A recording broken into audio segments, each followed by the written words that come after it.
This is some old shit, but sometimes it's been coming up a lot for me, if you know what colorism is, or just kind of like the experiences of it. So this is something that I wrote. I grew up using crayons, paints, and pencils that best match my skin. A scrubbed down version of myself, oatmeal for the dirt and a loofah for the extra rub. Unintentional and unaware, I filled the lines with a color that America wanted me and my family to be. But now that I think of it, I shouldn't have filled it at all since the default is already white. As I got older, I became my own coloring book, controlling the shades by measuring how long I was in the sun. My aunties praised me for my fair skin, falling with Filipino kisses where they sniffed my cheeks. I bet I had the scent of apples. Mama would tease and tell me that I haven't been to the Philippines because she joked that I'd be kidnapped and forced into TFC telenovelas. The cousins and I used to joke about how one of us was so dark that people might think he was adopted. But now I realize that the joke was on us. Our laughter echoed hidden shame of being dark.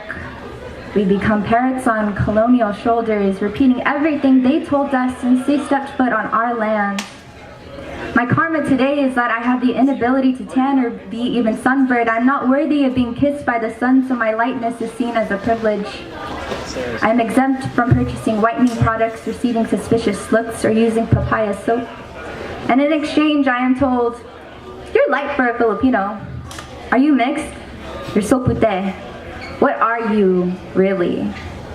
It's been really strange interacting with people and having them deny my ethnicity. When I tell them I'm Filipina, they try to correct me or ignore my answer. "You look Chinese, are you sure?"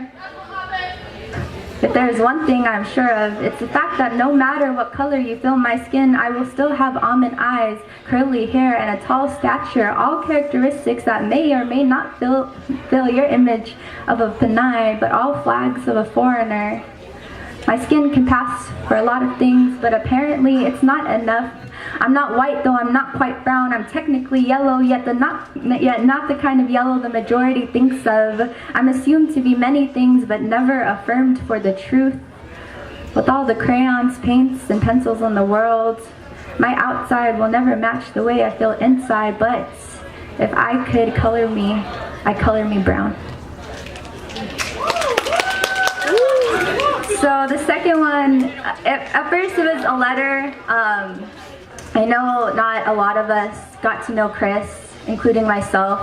I never met him, but I found myself, when I heard him pass away, that I wrote a letter to him. And you know, come a year later, I wrote another letter, and then it kind of just turned into something that I wanted to share, just in memory of him. Dear Chris, I wonder how my life would be if I met you. I bet it would be better because from what I've seen, you've touched everyone that got to know you and you left them with something right. I wish I found the courage to introduce myself to you or click follow on your Twitter the day you came across mine or intern for Kasamahan at the same time as you. There are a lot of things I wish could have happened. You'd think with a school as small as ours, we would have crossed paths. Your best friends miss you. Sometimes they tell me they miss you. They smile when they miss you.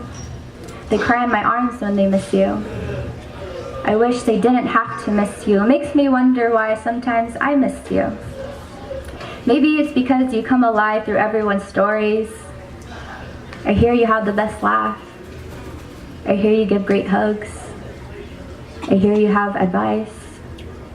I hear we could have been great friends. These are all things I hear and can only imagine, and for that I'm jealous.